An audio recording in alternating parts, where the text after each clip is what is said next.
So hi, everybody. We're going to give people a few minutes to join the webinar, and then we'll get started.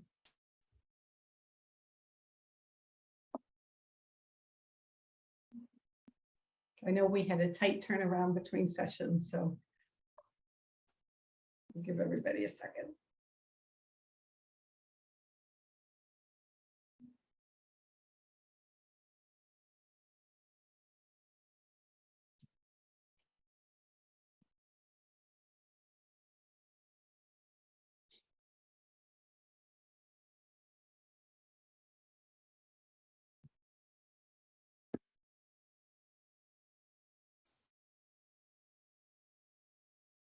Okay, well, I think we'll get started.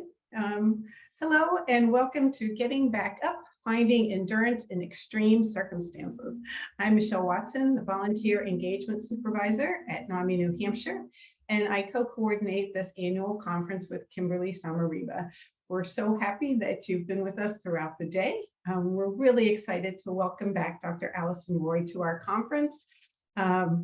But this year is a little bit different. She's going to be sharing a different perspective that includes her own personal story of strength and resilience. Dr. Allison Roy is a licensed clinical psychologist and trauma expert who had the privilege to live and work on 3 different continents. She now lives in Exeter, New Hampshire with her small family and owns her own private practice. Dr. Roy sees a small number of clients and families, but the bulk of her work is in working to change the mental health care system in New Hampshire and beyond. This work involves training and consultations with schools, hospitals, mental health care agencies, and other first responders to raise awareness and create a common language about the way we all treat mental health issues.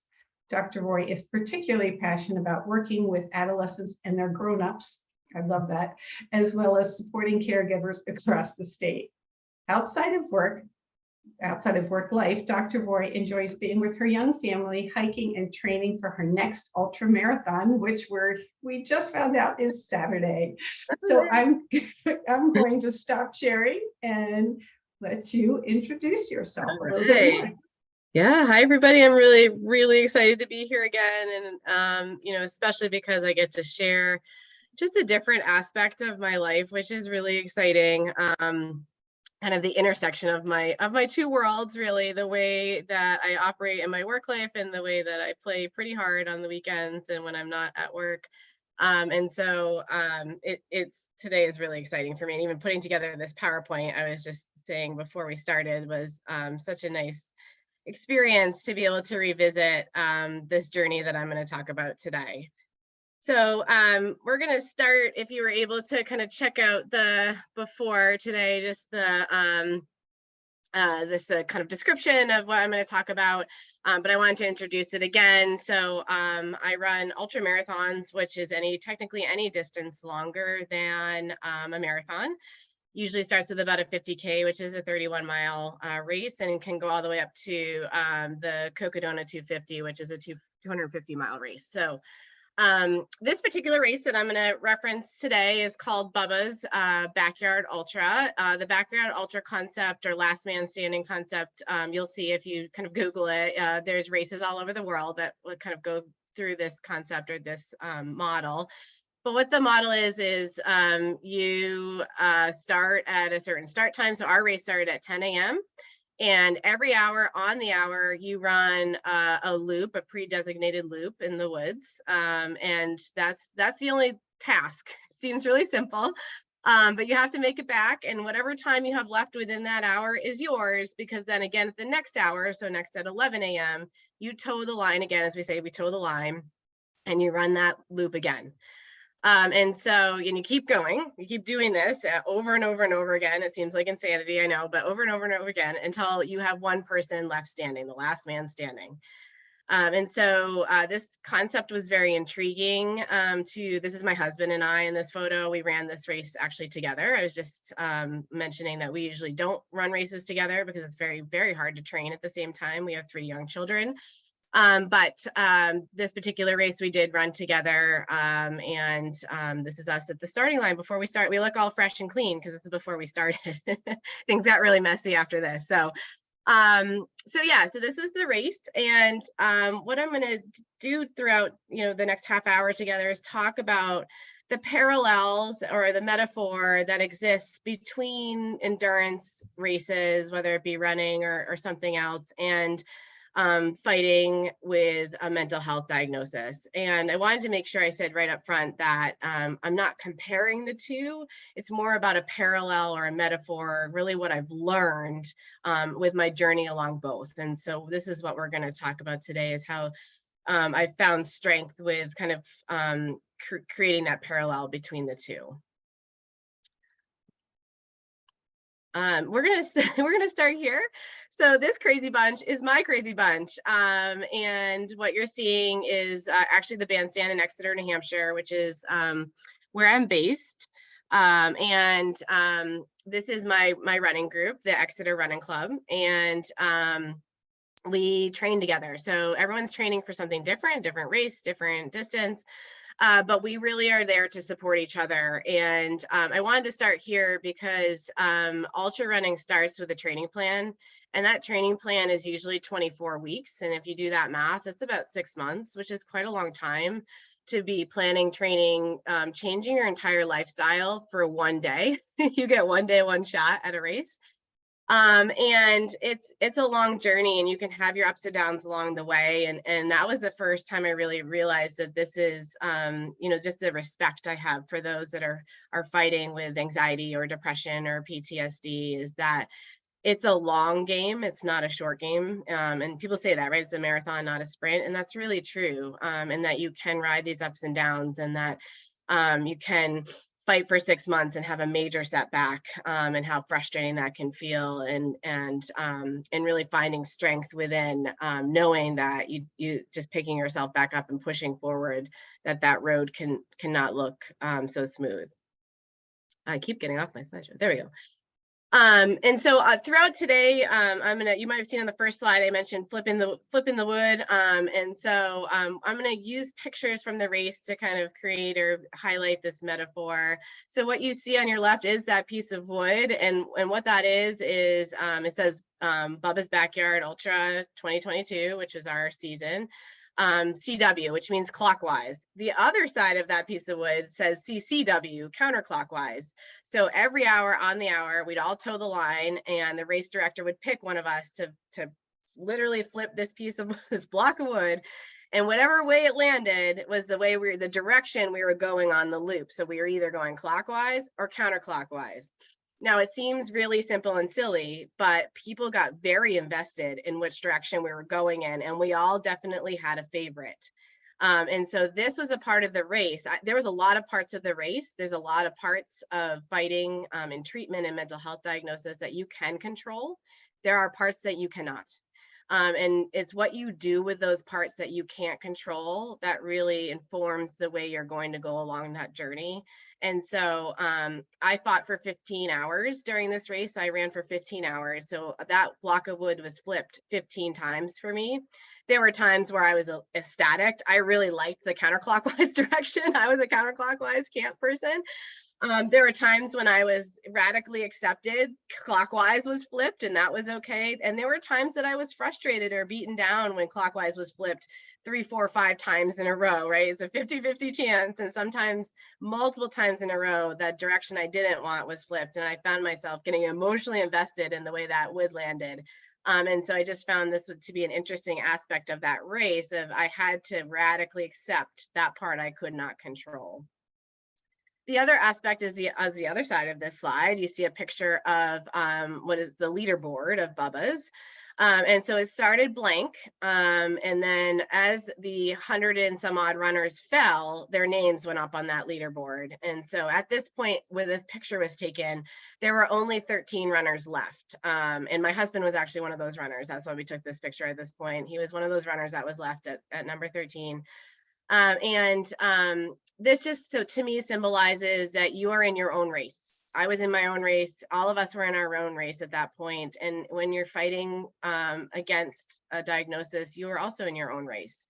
And that you have to run that race the best way you know how. And even though all these other people are out there, we're out there I had to run my own race and not pay attention. So I did not pay attention to this leaderboard at all while I was out there.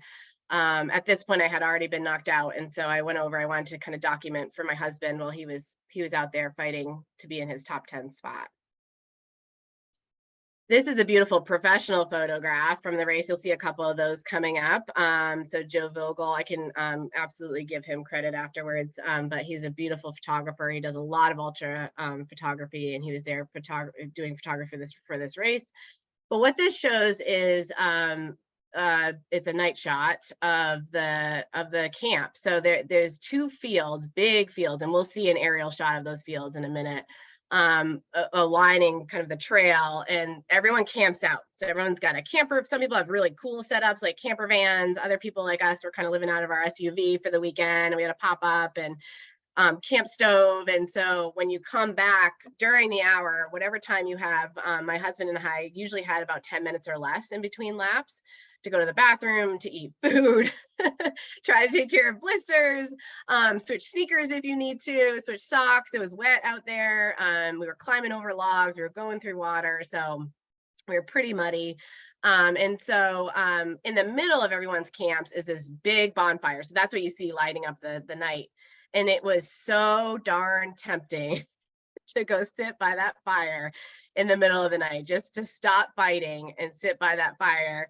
Because it was October, it was actually fairly chilly at night, and everyone by the fire was hanging out. They were enjoying beverages, they were enjoying food, and you're just kind of out there slogging along. And so, and this is true in your journey in life as well, that there are going to be temptations to stop that fight or to take a break even. I actually had one of my adolescent clients in my office the other day, and I posed the question to her. I said, do you want to get better or do you want to feel better in this moment? And those are two really different things. And she chose in that moment to feel better. And so she was making some not so great coping skill choices, and that's okay. We'll get her back on track. And sometimes you just want to feel better and sit by the fire instead of pushing through towards getting better, you know, the end result of getting better in treatment. But that's a longer term goal. So sometimes we take these breaks to feel better. And after I was done, I definitely did some fire sitting after I was knocked out. So, so this is the point in my journey when I share what happened. You're probably wondering what happened during Bubba's. So like I said, I made it 15 hours.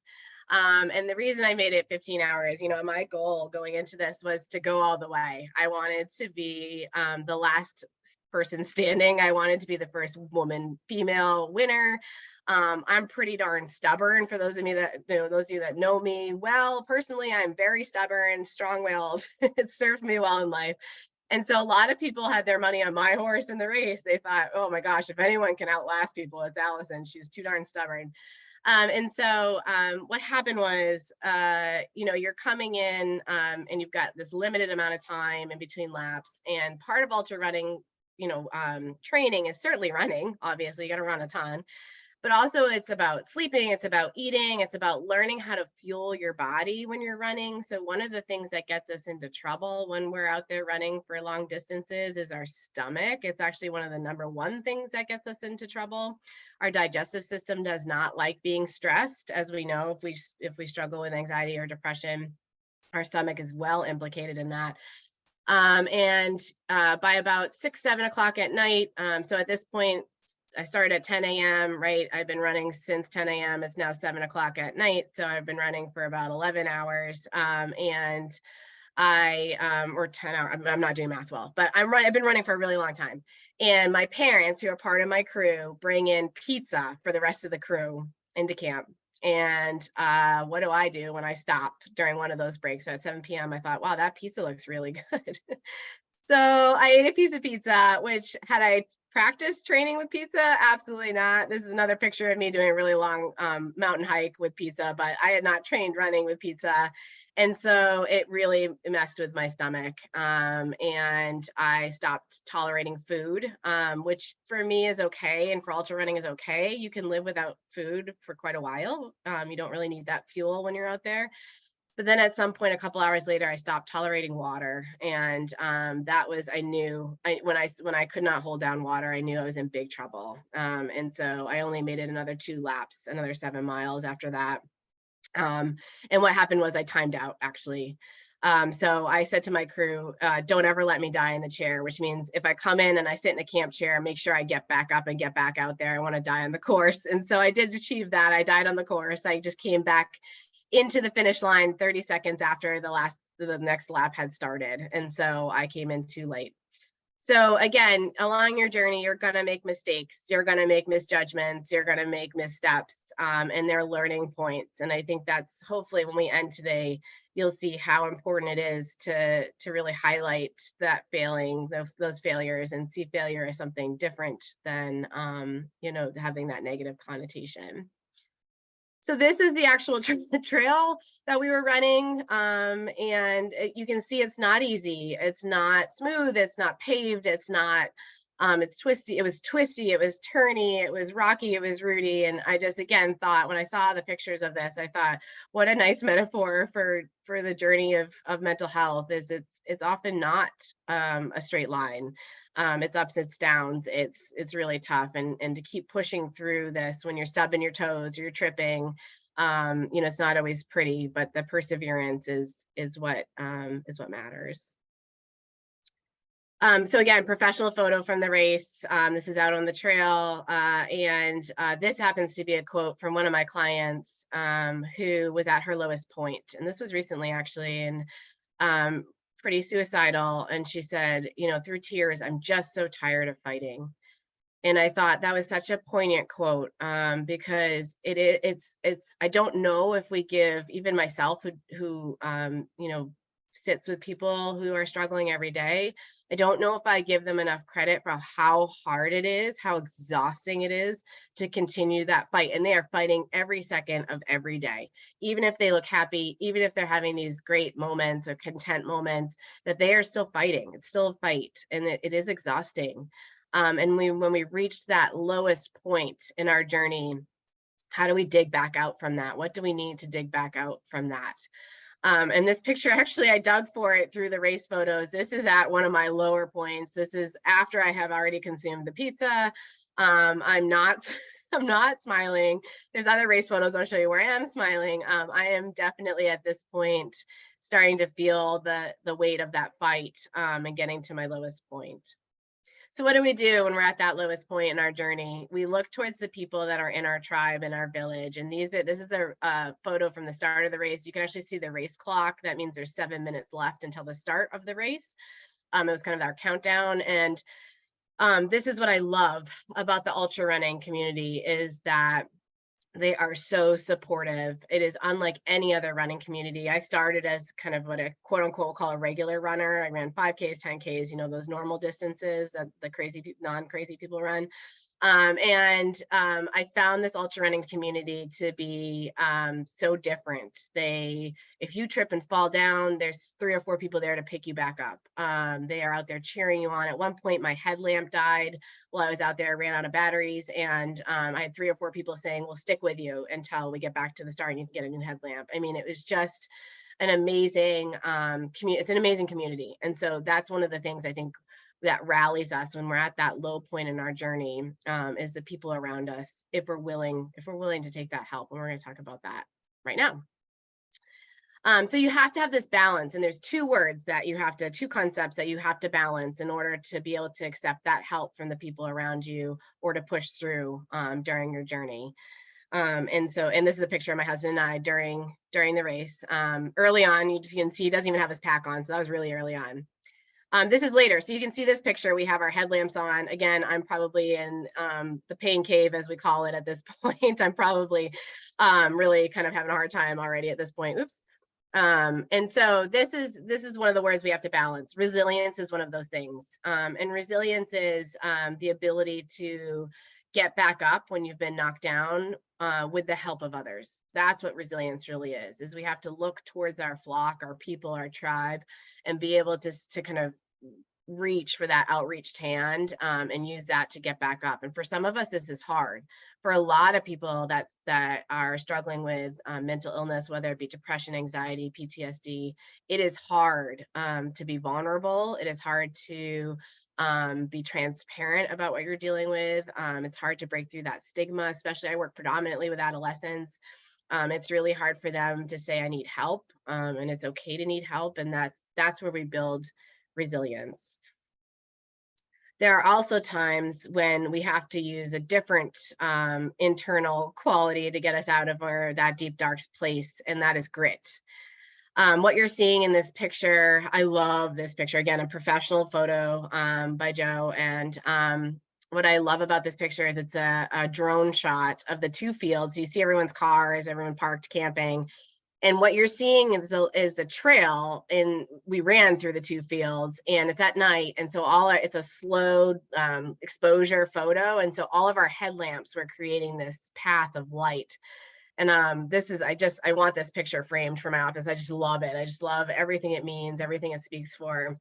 And for me, at this point in the race, I was knocked out at about 3 a.m. So at this point in the race, I am definitely having to use grit. I had told my husband, we had stayed together for most of the race. Our plan was to stay together until the very end. And yet when I started to have a lot of struggles, I said, go, you can't stay with me. It won't, you won't be able to get back to the start line. I want you to go. I want you to do this for us.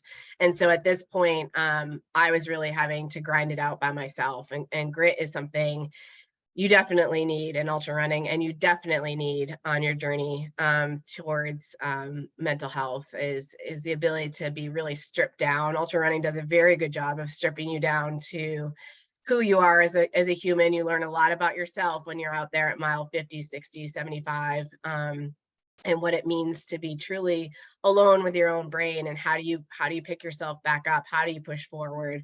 And some parts of that are scary, and some parts of that are beautiful. And in those moments, it's really about figuring out who you are and how you cope the best. You can't survive solely on grit. You need that resilience piece too. You need your tribe too. But I think grit is a beautiful concept to also highlight. We're going to end today with a couple of just a quick story. I'm going to be quite vulnerable and share my story, and then just a kind of the vulnerability concept of failure. So this is another aerial shot of those fields where everyone's camping, hanging out. In the background is the Moat Mountain Range. And again, just a beautiful professional drone photo by Joe, just a beautiful photo that I wanted to have in the background as I told my why. So in January 20th of 2020, my family and I were attacked by a rabid coyote while we were out hiking, which is something our family loves to do. Our family's a hiking family. My kids have done almost half of their 4,000 footers in the state of New Hampshire. And more than half of their 52 with a view. So we are very much a hiking, running, outdoor family. And so this attack happened, and my husband and I found ourselves fighting for our children's lives, fighting for our lives. And just after the aftermath of that situation, we were all okay. We had some physical injuries. We had some definitely emotional injuries. Three of the five of us were diagnosed with PTSD as a result. And I found myself kind of questioning a lot about, like, what is this all about? And as January 2020, March of 2020, what happened? And so our lives were turned upside down, and I turned to the one thing that I knew I could control and that I knew I loved, and that was running in the woods.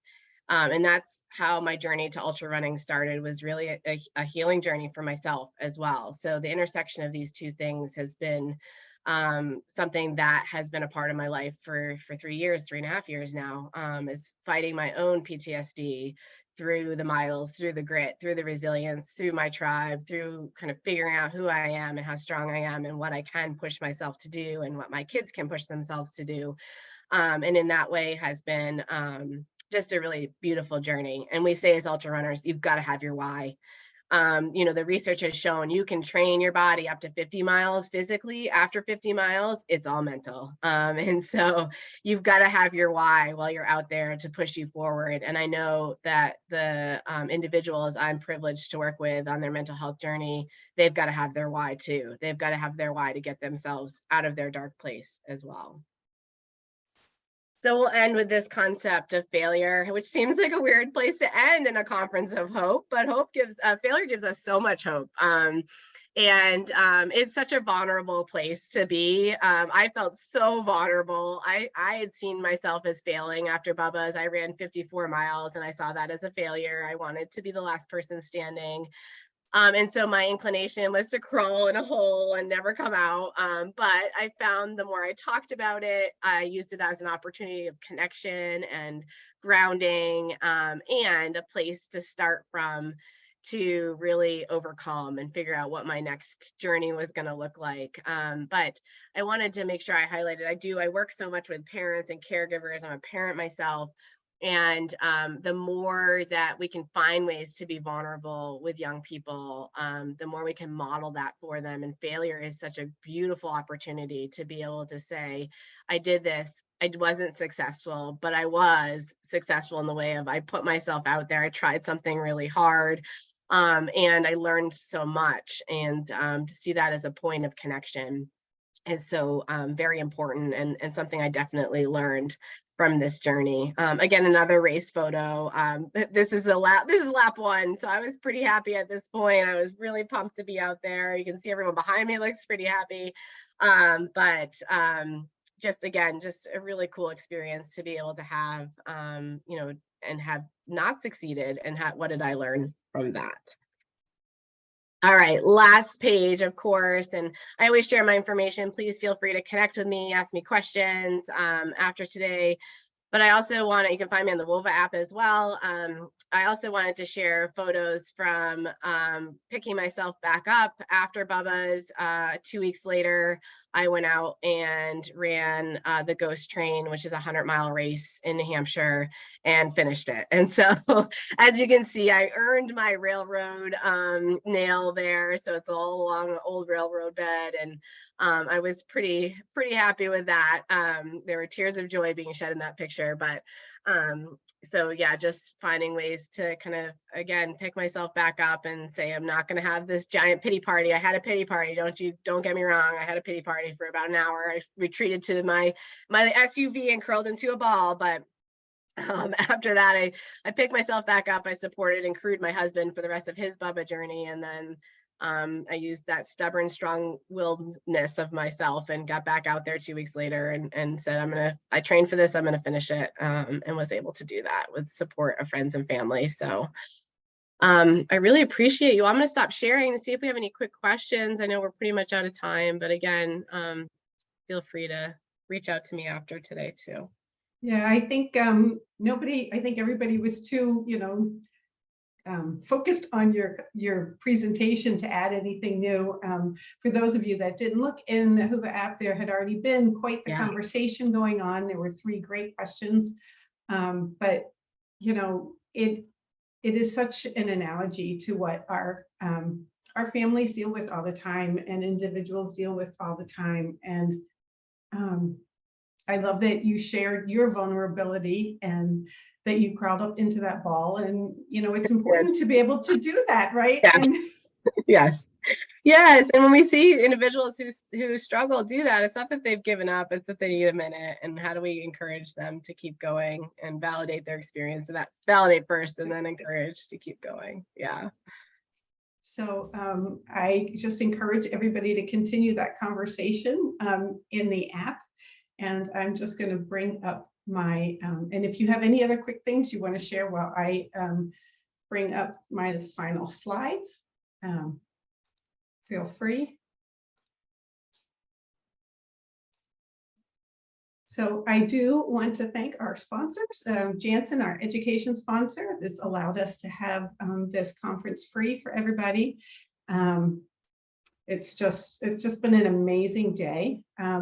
We do have one final session coming up, which is our conference wrap up with some conversation by Bernie Seifert, our deputy director, as well as Ward Bennett, who represents Janssen, our one of our conference sponsors. So again, I want to thank you, Allison. It was wonderful to see you, and good luck this Saturday with your 55 miles. It's just incredible to me. And thank you all. And we'll give you a quick second to hop over onto our last webinar. So thank you all very much.